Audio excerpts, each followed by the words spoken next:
बिस्मिल्लाहिर्रहमानिर्रहीम। आज हम Oxford think new syllabus mathematics 8 edition उसकी बुक 2 जिसको D2 भी कहते हैं स्टार्ट करने जा रहे हैं। आज का लेक्चर शुरू करने से पहले आपसे गुजारिश है कि इस वीडियो को लाइक करें और मेरे चैनल को सब्सक्राइब करें ताकि हर आने वाला लेक्चर आप तक पहुंच सके। आज का lecture chapter number 7 direct and inverse proportion से है। एक्सरसाइज 7 क्वेश्चन नंबर 12 है। The time T hours needed to complete a job is inversely proportional to the n, where n is the number of men employed for the job.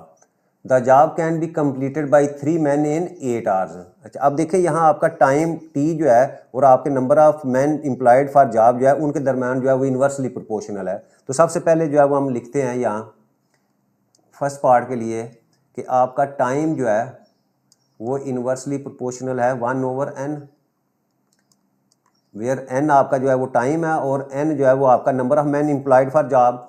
अब यहाँ से आपके पास t is equal to k/n, where k is a constant, that is the constant of proportionality.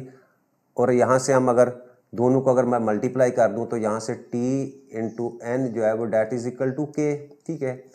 अच्छा, अब k को find करने के लिए उसने दी हुई है, क्या दिया हुआ है आपका 3 मैन दिए हुए हैं और 8 आवर्स दिया हुआ है। तो इसका मतलब n दिया हुआ है उसने 3 और टाइम जो है वो दिया हुआ है जो 8 आवर्स। ठीक है। अब दोनों को मल्टीप्लाई कर दो आप, 8 multiply by 3 is equal to k। तो यहाँ से k की वैल्यू आपके पास जो है आ जाती है 24।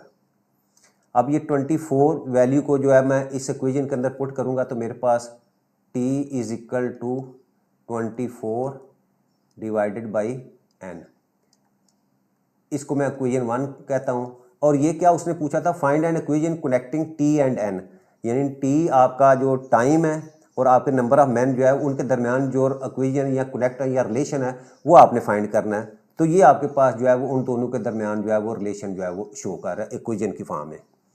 अच्छा, अब सेकंड पार्ट के लिए वो क्या कहता है, find the number of hours, यानी टाइम आपने फाइंड करना है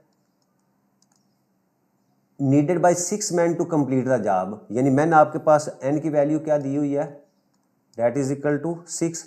तो ये वैल्यू जो पुट कर दें ऊपर वाली इक्वेशन 1 में तो आपके पास t की वैल्यू आ जाती है जी 24 डिवाइडेड बाई 6, 6 1 ज़ा 4, 6 1 ज़ा 6 और 6 4 ज़ा 24। तो यहाँ आपके पास जो है वो टाइम जो है वो आ गया आपके पास जो है 4 आवर्स। ठीक है, ये तो आपका सेकंड पार्ट था।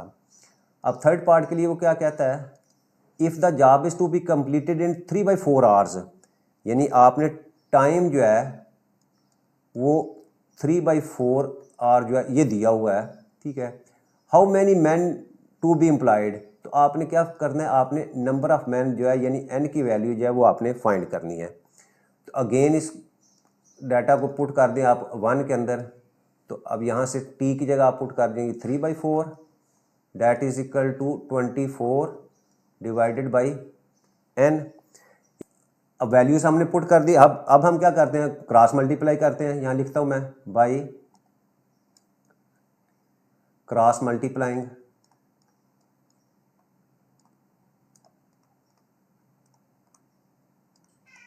जी क्रॉस मल्टीप्लाई किया, 3 को n से मल्टीप्लाई कर दिया 3n that is equal to 4 multiply by 24 और यहाँ से n की वैल्यू हमारे पास आ जाएगी जी 4 मल्टीप्लाई बाई 24 डिवाइडेड बाई 3, 3 1 ज़ा 3, 3 8 ज़ा 24 और यहाँ n आपके पास आ जाएगा जी 4 मल्टीप्लाई बाई 8 जो है वो 8 डैट इज इक्वल टू 32।